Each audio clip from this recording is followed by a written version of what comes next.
Kabanata 1311. Yumuko si Bradley at sinabi pagkatapos mag-isip ng ilang sandali, tulad ng inaasahan, napaka-maalalahanin ng ninong. Gusto ko lang matapos ang lahat ng mga bagay sa isang pagbaril ng hindi isinasaalang-alang ang mga malubhang kahihinatnan na maaaring mangyari sa bagay na ito. Ninong, huwag kang mag-alala.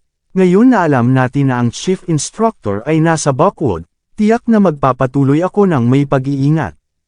Ang pang-apat na Master Yates ay walang pakialam, tandaan, kahit na malakas tayo ay mga dayuhan pa rin pagkatapos ng lahat. Alalahanin na huwag maging masyadong masalimuot kapag gumagawa ng mga bagay. Magtrabaho ng higit pa at hindi gaanong makipag-usap. Pagkatapos ay yumuko si Bradley at umalis, wala siyang problema sa pagiging maingat ng ikaapat na Master Yates. Ang malaking shot na ito, sa maraming taon na sa larangan ng digmaan, palaging maingat kahit na nakikipaglaban sa isang maliit na kaaway o pagharap sa isang minor de edad na problema. Matapos umalis si Bradley, isang lalaking mukhang payat ang dahan-daw ang lumakad palabas sa anino mula sa likuran ng bulwagan. Ang unang hari ng armas, si Evander. Pulong ni Evander sa ngayon, ikaapat na Master Yates, narinig ko ang chief instructor. Sinasabing ang apat na Diyos ng digmaan na kasama niya ay mga Panginoon. Gusto kong pumunta at subukan ito. Sumulyap sa kanya ang ikaapat na Master Yates at sinabi, hindi pa lumala ang mga bagay. Bukod dito, tayo, ang mga dayuhang puwersa, ay hindi maaaring magpalakas sa kanila. Kahit na nais mong gawin ito, pagkatapos baguhin ang lugar, hindi dito. Sa teritoryo ng Chief Instructor, madali pa rin tayong mapatay ng mga ito, naiintindihan mo ba? Tila, ang ikaapat na Master Yates ay labis na may takot sa Chief Instructor. Sa labas ng tahanan ng pamilyang Yates, tahimik na naghihintay si Phil Yates. Lumapit siya at sinabi pagkatapos lumabas si Bradley, Brother Bradley, ang apat na hari ng armas ba ay ipinadala ng ikaapat na lolo sa oras na ito? Walang pakialam na sumagot si Bradley, 3 lang. Di nagtagal, nakita ni Phil Yates ang 3 hari ng armas na lumalabas. Sa sandaling ito, ang kanyang mga mata ay lumiwanag, at isang bakas ng kaguluhan na sumabog sa kailaliman ng kanyang mga mata. Sa kanyang opinyon, ang alinman sa 3 ay maaaring malutas ang problema. Dahil ipinadala ng ikaapat na lolo ang 3 hari ng armas, tiyak na nasa bag ito sa oras na ito. Hayaan si Harvey York, isang konsultant. Kahit para sa Sky Corporation at si Prince York, si Phil ay tiwala na maaari silang masira. Mula ngayon, hindi na kailangan ng isang tao na may apelyido na York upang mamuno sa Buckwood. Kami, ang Yates family, ay kukuha sa lugar na ito sa hinaharap. Isang ngiti ang lumitaw sa mukha ni Phil. Kung makakapasok siya sa merkado ng Buckwood, kung gayon ang posisyon ng prinsipe ng pamilyang Yates mula sa Amerika ay walang alinlangan na pag-aari na niya. Di nagtagal, dumating sina Phil at Bradley sa Buckwood Hotel upang mag-check-in at lumitaw sa harap ng mga mata ng mga tao. Ang bawat tao na mula sa pamilyang Jean mula sa Mordo ay agad na dumating upang batiin siya. Young Master Yates, Young Master Bradley, pareho kayong lumabas. Hindi mo alam, ang kasalukuyang sitwasyon sa Buckwood ay komplikado. Si Harvey, ang brat na iyon, ay umasa sa kanyang katayuan bilang isang konsultant at nakikipagtulungan sa kay Prince York. Kami ang mga tagalabas ay walang silid upang mabuhay. Ngunit dahil narito kayo, pareho na silang patay. Si Todd Jean ay nagluluksa sa emosyon sa ngayon. Siya ang nagpataga sa pagkakakilanlan ni Harvey sa pamilyang Yates mula sa Amerika dati. Kahit siya ay pinalamutian ng kwento upang sabihin ang ilang mga bagay tungkol sa nakaraan. Ngumiti si Phil nang marinig ang mga salita at sinabi ng walang pakialam, ito ay kawili-wili. Kung ang konsultant na ito, si Harvey, ay basura lamang, paano siya may karapatang hayaang mabigo ang pamilyang Yates mula sa Amerika? Ngayon, ang laro ay naging mas masaya. Malamig na sinabi ni Bradley, kung maglakas loob siya na saktan ang pamilyang Yates mula sa Amerika, tiyak na naghahanap ito ng kamatayan. Tila, ang dalawang iyon ay handa na gumawa ng isang pagkilos.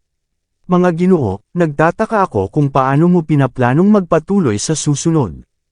Ngumiti si Todd at nagtanong. Narito siya upang maghasik ng pagtatalo ngayon, kung maaari niyang hayaan ang pamilyang Yates mula sa Amerika na nasa harap, bakit hindi siya maaaring magpanggap na walang magawa at malungkot? Ngumiti si Phil Yates at sinabi, narinig ko na ang mga Naiswells, ang unang klase na pamilya sa Buckwood, ay palaging nasa gilid ng Sky Corporation at ni Harvey York. Ang yelo na si Miss Naiswell ay may kaunting relasyon kay Harvey. Bakit hindi natin direktang harapin ang mga ito? Paano ang tungkol sa pagpunta sa mga Naiswells muna? Tumango si Bradley at sinabi, okay. Bagaman si Bradley ang lumabas upang may sigawa ang mga plano sa oras na ito, dahil nasa tabi niya si Phil, natural niyang naintindihan ang kanyang posisyon. Si Phil ay isa sa mga kandidato para sa posisyon ng prinsipe ng pamilyang Yates. Si Phil ay may mataas na posibilidad na maging prinsipe nitong kasalukuyang henerasyon. Upang ilagay ito ng blanko, siya, si Bradley, ay isang lingkod lamang ng pamilyang Yates. Ito lamang na siya ay isang mataas na ranggo na lingkod. Sa makatuwid, hanggat hindi manggulo si Phil, tiyak na susundin ni Bradley ang kanyang pag-uugali para sa mga bagay na walang kabuluhan. Sa Naiswells, sa sandaling ito, ang mataas na pamamahala ng mga Naiswells ay nagtipon. Dahil sa iba't ibang mga pagbabago sa Buckwood, ang Naiswells na sa una ay hawak lamang ang anti-gang negosyo ay unti-unting lumawak sa ibang mga negosyo. Ang mga natamo sa loob lamang ng ilang buwan ay higit pa sa mga nakaraang dekada. Ang kasalukuyang Naiswells, ang kanilang mga ari-arian ay papalapit na sa bilyong-bilyon, at ang kanilang kapangyarihan ay lumawak ng marami. Kung patuloy itong umunlad sa bilis na ito, ang Naiswells ay malapit ng maging isang top-tier na pamilya. Gayunpaman, napakahusay na alam ni Shane Naiswell na ang isa sa mga pinakamalaking kadahilanan na maaaring umunlad ng maayos ang mga Naiswells ay tumayo sila kasama ang tamang koponan. Kung hindi man, sila ay magiging katulad ng mga pamilyang unang klase tulad ng pamilyang Cloud, ang pamilyang Silva, ang pamilyang Robbins, ang pamilyang Surrey, na naitala sa kasaysayan. Samantala, si Shane ay nakaupo sa itaas na posisyon, at habang tumitingin sa ledger sa kanyang kamay, mamulong siya, Rosalie, nakita mo ba si Harvey kamakailan? Hindi ba kayong dalawa ay mabubuting kaibigan? Ilang sandali ay natigilan si Rosalie Naiswell. Pagkatapos ay bahagyang inalag niya ang kanyang ulo. Hindi ito nais na makita si Harvey, ngunit sa tuwing pupunta siya upang makita si Harvey ng maraming beses, natagpuan niya na sina Harvey at Mandy Zimmer ay magkasama at tumatawa. Sa sitwasyong ito, paano siya lalabas sa kanila, ang isang taong tulad ni Rosalie na may malakas na pagpapahalaga sa sarili? Paanong hindi maintindihan ni Shane ang mga iniisip ng mahalagang apo na ito? Sa sandaling ito, siya ay nagbuntong hininga at sinabi, ngayon na alam ng lahat na si Harvey ay si Consultant York. Maraming kababaihan ang susunod sa kanya mula ngayon. Kung hindi ka magmamadali, natatakot ako na hindi ka na makakakuha ng kanyang pangalawang asawa sa hinaharap. Lolo, kung magsasalita ka ng higit na walang kaparirikan, magagalit ako. Namula ang mukha ni Rosalie, ngunit mabilis siyang bumalik sa kanyang malamig na hitsura. Ngumiti si Shane at napabuntong hininga pagkatapos ng ilang sandali. Ang kanyang apo ay payat na balat. Malinaw na hindi siya maaaring umasa sa kanya. Tila kailangan niyang subukan ng walang kabuluhan. Kung magtagumpay siya, ang mga Naiswells ay maituturing na matagumpay. Ang lahat ng mga uri ng pag-iisip ay lumitaw sa isip ni Shane, at ang mga tao ng Naiswells sa ilalim niya ay tahimik. Bagaman hindi alam ng mga taong iyon ang tunay na pagkakakilanlan ni Harvey, ang pagiging isang konsultant ay talagang karapat-dapat para sa kanila na mag-phone sa kanya. Lamang kapag ang lahat ay nasa malalim na mga saloobin, biglang may tumunog, bang! Basagin. Sa pamamagitan ng isang malakas na ingay, ang pintuan ng mga Naiswells ay sinipa ng pabukas. Maya-maya, isang pangkat ng mga tao ang dahan-daang lumakad. Si Shane at ang iba pa ay walang malay na tumingin sa kanila, hindi niya alam ang taong nangunguna sa harap, ngunit alam niya ang ilan sa mga nasa likuran. Lahat sila ay mula sa pamilyang Yates sa Buckwood. ang paghusga mula sa saloobin ng pangkat ng mga tao mula sa pamilyang Yates. 80% ng mga ito ay mula sa pamilyang Yates mula sa Amerika. Di nagtagal, ang isang banayad na binata ay lumakad ng dahan-dahan, at isang tao na puno ng kabangisan ang sumunod sa tabi niya. Bilang karagdagan, mayroong 3 makapangyarihang nilalang na may magkakaibang mga pagpapakita sa likod ng 2 taong iyon. Si Bon ay nagsuot lamang ng shorts, at ang karamihan sa kanyang katawan ay nakabalot sa mga bendahe. Malakas ang ekspresyon niya. Si Floyd ay nagsuot ng isang balabal, at may ilang mga bola ng bakal sa kanyang kamay. Paminsan-minsan siya itong pinaikot sa kanyang mga palad, nagpakita ng isang ngiti. Panghuli, si Lennox, na patuloy na nakahawak ang kanang kamay sa sword sa kanyang baywang na parabang ang sword na ito ay maaaring mawala sa lagayan nito anumang oras. Ang sinumang may mga mata ay maaaring makita na ang 3 taong iyon ay tiyak na hindi lamang sa anumang mga ordinaryong tao. Ang ganitong uri ng aura ay tiyak na magapi ang mga naiswells. Sa sandaling ito, may isang tao mula sa pamilyang Yates mula sa Amerika ang nagsalita sa isang malalim na tinig. Shane Naiswell, hayaan mo akong ipakilala sa iyo. Ito ang young Master Phil Yates, isang kandidato para sa prinsipe ng pamilyang Yates mula sa Amerika. At ito ang pinagtibay na anak ng 4th Master Yates, si Sir Bradley. Ano? Kahit na ang mahinahon at nakaka-relax na si Shane Naiswell ay bahagyang nabigla sa sandaling matapos marinig ang mga pagkakakilanlan ng 2 taong iyon. Ang kanyang kutis ay naging kakilakilabot, ang 2 taong iyon ay wala, ngunit ang nasa likuran nila, ang ika-4 na Master Yates, ay makasalanan. Ang taong iyon ay ang tanging pangunahing general ng Chino ng American military. Siya ang hari sa gitna ng King of Arms sa Cobra Squad. Sinasabing siya ay itinuturing din na alamat sa Euro-American battlefield. Ang taong ito ay nagsasanay sa pag-iisa ng higit sa 10 taon, ngunit hindi niya inaasahan na lilito ang kanyang mga inapo ngayon. Nagmamadali si Shane at sinabi, ang ika-4 na Master Yates ay palaging mabuti. Nakarating na siya sa Buckwood. Ngumiti nang walang pakialam si Phil, salamat sa Sky Corporation at kay Consultant York. Sa wakas ay lumabas na si ika-4 na lolo hindi pa nagtagal. Nagsasanay na siya ngayon sa tahanan ng pamilyang Yates sa Buckwood. Ano? Ang ika-4 na Master Yates ay nasa Buckwood. Nanginginig si Shane sa ngayon. Ang ika-4 na Master Yates ay dumating ng personal. Susunod, isang malaking bagay ang mangyayari sa Buckwood. Oo, tama. Nabanggit ng aking ninong ang tungkol sa 2 bagay. Una, hindi na kailangan ng Sky Corporation na umiral. Pangalawa, dapat mamatay si Harvey. Nagsalita si Bradley sa oras na ito. Bagaman nagpakita siya ng isang ngiti, nagbigay ito ng isang madilim na pakiramdam. Samantala, lumakad si Phil sa harap ni Rosalie Naiswell at tiningnan siya ng mabuti ng walang prinsipyong mga mata sa isang sandali. Pagkatapos ay ngumiti siya at sinabi, hindi masama. Hindi naman masama. Matagal ko nang narinig na si Miss Rosalie ay isang kagandahang tulad ng engkanto. Sa katunayan, nakikita ko ngayon, na totoo.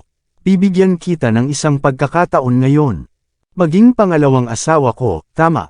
Sa sandaling ito, nagsalita si Phil sa isang tiyak na tono. Para bang ang kanyang asawa ay isang kataas-taasang karangalan. Gayunpaman, normal din ito. Ang pamilyang Yates mula sa Amerika ay napakalakas sa Texas. Kung kinagiliwan nila ang sinumang babae, ang kabilang partido ay mag-aalok lamang ng kanilang sarili ng kaunti bilang isang pangungusap mula sa pamilyang Yates.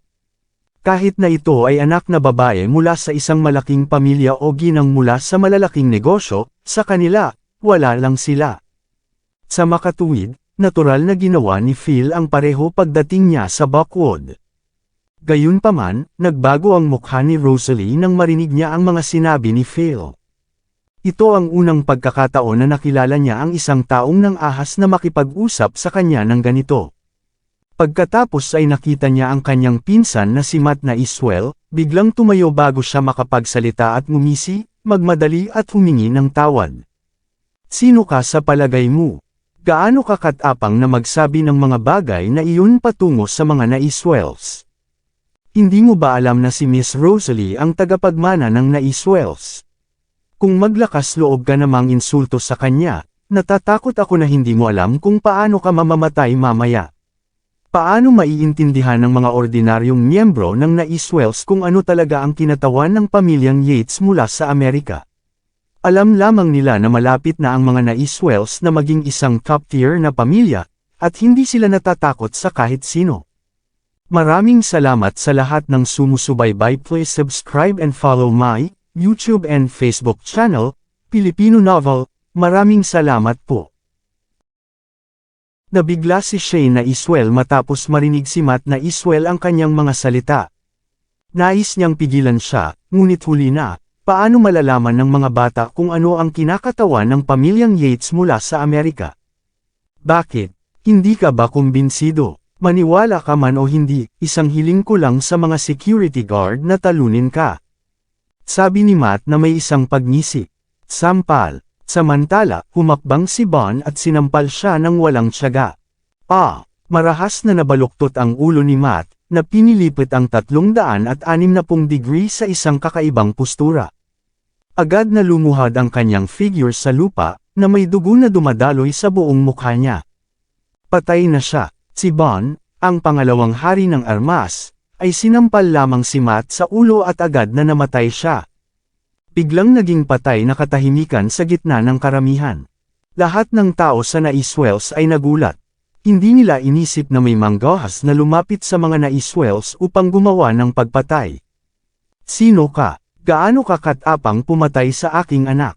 Hinihiling mo ito. Ang ama ni Matt na si Lawrence Naiswell, ay tumayo habang siya ay sumigaw. Kasabay nito, kinuha niya ang kanyang cellphone at malapit nang mag-dial ng isang numero. Pagkatapos ay sumuntok si Floyd sa hangin, at pagkatapos ay ang kanyang 5 daliri ay nahuli ang cellphone. Nagkaroon ng isang alon ng hindi nakikita na pabago-bago sa hangin, tulad ng 2 malakas na alon ng hangin na pinipiga pabalik-balik. Namula ang mukha ni Lawrence. Siya ay sumuka sa bibig ng isang subo ng dugo pagkatapos ng isang mahabang, at puno ng mga piraso ng panloob na mga organ. Agad siyang lumuhad sa lupa at namatay sa lugar. Ang karate mula sa Island Nation. Samantala, ang mga tao ng Naiswells ay natigilan, ang mga miyembro ng Naiswells na kumilos ng buong pagmamalaki ngayon ay nanginginig sa sandaling ito. Ito ay kakilakilabot. Ito ay masyadong nakakatakot. Maging ang mga tao ng pamilyang Yates mula sa Buckwood na sumunod sa likuran ni Phil Yates at iba pa ay natakot dahil sa kanya at ni Bradley na estilo ng paggawa ng mga bagay. Ang dalawang iyon ay hindi nagbabalak na makipag-usap sa iba. Ginamit lang nila ang kanilang kapangyarihan upang sugpuin sila. Ito ang estilo ng ika-4 na Master Yates. Ito rin ang tunay na estilo ng pamilyang Yates mula sa Amerika. Matapos tanggalin ang kanilang mga pekeng maskara ng pagkasibil, sa ilalim ng trono ng pamilyang ito, natatakpan ito ng isang bundok ng mga bangkay at dugo. Ito ang maalamat na 3 hari ng armas sa ilalim ng utos ng ika-4 na Master Yates, si Bon, Floyd, at ito, dapat na si Lennox. Sumiklab si Shane sa malamig na pawis sa buong katawan. Mas alam niya ang tungkol sa mundong ito, mas alam niya ang mga kahinaan ng mga Naiswells. Isang pamilyang first class tulad ng Naiswells, maging ang piraso ng basura ay mawawala sa anumang oras habang nakaharap sa ganitong uri ng pag-iral. Sa palagay ko kailangan nating gawin ito sa mahirap na paraan. Umakbang si Phil, inabot ang kanyang kanang kamay, at hinawakan ang mukha ni Rosalie Naiswell sa isang kilos ng pagmamahal. Isang galit na ekspresyon ang sumalampak sa malamig na mukha ni Rosalie. Lihim niyang hinatak ang kanyang mga ngipin. Kung ang taong ito ay nang ahas na manggulo, mas gugustuhin pa niyang mamatay kaysa sundin ang kanyang mga salita. Nang makita ang determinadong ekspresyon ni Rosalie, ngumiti si Phil ng walang pag-aalala at sinabi, "Babae, huwag kang mag-alala. Ayaw kong gumamit ng lakas. Ipinapangako ko sa iyo na malapit ka ng lumuhad sa lupa at humiling sa akin na matulog ka." Hahaha, tumangala si Phil sa langit at tumawa ng ligaw. Mayabang, mapagmataas, at walang prinsipyo. Nakikita siya sa postura na ito, walang nang ahas na sabihin ang isang salita. Ang pangkat na ito ng mga lalaki ay hindi isang tao na maaaring ma-provoke ng mga naiswells. Kung nang ahas silang pukawin ng mga ito ay pagpapakamatay. Halika at maghatid ng ilang tsaa sa ilang mga kilalang bisita. Pinilit ni Shane ang kanyang sarili at inutusan sa isang malalim na tinig. Di nagtagal. May dumating na tsaa, ngunit ang parehong mga kamay ng taong nagdadala ng mga teacup ay nanginginig ng walang tigil. Gayunpaman, sinampal ni Phil ang taong naghahatid ng tsaa sa mukha. Pagkatapos ay itinuro niya kay Rosalie at sinabi ng may ngiti, hayaan siyang manatili at maglingkod sa akin. Tulad ng para sa iba, umalis na kayo rito. Kabanata 1315. Ang lahat ng mga naiswells ay nanginag matapos marinig ang mga salitang iyon. Ang kutis ni Shane na iswell ay lalong lumala. Ayaw ni Phil Yates na si Rosalie na iswell lamang ang maglingkod sa kanya. Nais niyang magkaroon ng lahat si Rosalie sa kanyang sarili. Sapat na, tiyak na gagawin niya si Rosalie na kusang matutulog sa kanya kasama ang kanyang estilo ng paggawa ng mga bagay. Maraming mga katulad na pamamaraan. Halimbawa, kung ayaw niyang matulog sa kanya ng kusang loob, babantaan niyang patayin ang lahat ng mga naiswells. Huminga ng malalim si Shane at mabilis na sinabi, Young Master Yates, ang aking apo ay wala sa kalooban at walang alam. Hindi sa palagay ko nararapat para sa kanya na manatili dito upang maghatid sa iyo ng tsaa. Bakit hindi ako mag-aayos ng ilang mga kilalang tao o modelo para sa iyo ngayon? Hanggat sila ang tipo na gusto mo, mayroon akong lahat. Paano naman yan? Ang pangkat ng mga tao mula sa naiswells ay patuloy na tumango sa kanilang mga ulo. Oo. Kahit anong babaeng gusto mo, makukuha natin ito. Tumingin si Phil kay Rosalie, ngumiti, at sinabing, wala akong interes sa mga nasirang mga kababaihan. Gusto ko lang siya. Hindi, tiyak na hindi mo magagawa. Palitan siya ng ibang tao mangyaring, Young Master Yates. Bagaman ang isang tao mula sa naiswells ay nanginginig sa takot, nagsasalita pa rin siya. Ang reputasyon ni Rosalie sa naiswells ay napakataas. Ang buong naiswells ay sumusuporta din sa kanya. Sa makatuwid, kahit na sa kasong ito, nais pa rin ng mga taong iyon na protektahan si Rosalie. Sampal, si Bradley, na nasa likuran ni Phil, ay humakbang at sinampal ang taong nagsalita sa mukha. Hiningi mo ito, nais ng batang master na ang babaeng ito ay maglingkod sa kanya. Pinibigyan kanya ng isang pagkakataon. Itigil ang pagiging walang pasubali. Ang lahat sa naiswells ay nanginginig. Sa susunod na sandali, ang lahat ng mga security guard ay sumugod nang makita nila si Shane na kumakaway sa kanyang kamay. Kung ito ay ibang mga tao, ang mga security guard na iyon ay maaaring hindi nais na i-save ang mga ito, ngunit si Rosalie ay palaging napakabait sa kanila. Kailangang iligtas siya. Clank. Si Lennox, na matagal nang tumahimik at ang mahabang sword sa kanyang baywang ay bahagyang sumabog. Swordsmanship ng Island Nation. Ang sword ay lumusot, at isang linya ang nabasag agad na lumitaw sa lupa. Ang pangkat ng mga security guard ay naputol ang kanilang mga baywang. Ang itaas na katawan at ang mas mababang katawan ay pinaghiwalay. Lahat hindi sila namatay agad, at sila ay umiyak sa lupa. Ang mga security guard ay biglang naging tamad sa lugar. Ang bawat tao sa naiswells ay nakaramdam ng pagkamanhid at nanginginig habang pinapanood ang eksenang ito. Bagaman mayaman sila, ang kanilang mga pamilya ay mga ordinaryong tao. Gayunpaman, ang mga taong dinala ni Bradley dito ay ang King of Arms, na pumapatay ng marami sa larangan ng digmaan. Paano nga ba sila mapigilan ng mga ordinaryong tao? Ngumiti si Bradley at sinabi, kayong mga naiswells, kapag iginiit pa rin na pigilan kami, hindi ko maiisip ang mangyayari. Gayunpaman kung ang mga naiswells ay nawasak, huwag sisihin sa amin, ang pamilyang Yates mula sa Amerika. Naglakad si Phil sa harap ni Rosalie. Malumanay niyang itinaas ang kanyang baba at sinabi ng may ngiti, Miss Rosalie, handa ka bang manatili at maglingkod sa akin?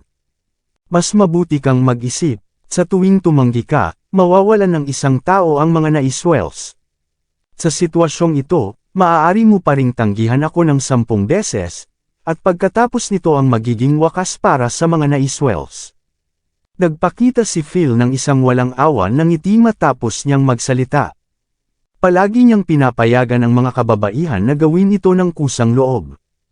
Kung hindi sila handa, pagkatapos ay makakahanap si Phil ng isang paraan upang gawin silang ganito. Sa huli, walang pagpipilian si Rosalie. Ang mga luha ng kahihiyan ay damaloy sa kanyang mukha, at siya lamang ay bahagyang tumango sa kasunduan. Kailangan ko itong sabihin. Handa ka bang manatili at maglingkod sa akin? Nagpakita si Phil ng isang masamang ekspresyon. Handa ako. Halos masira ni Rosalie ang kanyang mga ngipin habang hinahawakan niya ang kanyang mga ngipin habang sinasabi ito, ngunit kailangan niyang. Hahaha. Kinaplos ni Phil ang mukha ni Rosalie at pagkatapos ay dinayla ang kanyang mga daliri. Sobrang mabango. Dahil mahaba ang gabi at ayaw kong matulog. Masisiyahan ako kay Miss Rosalie. Tulad ng para sa inyo, nais niyo bang maging isang manunood, o nais niyong lumabas?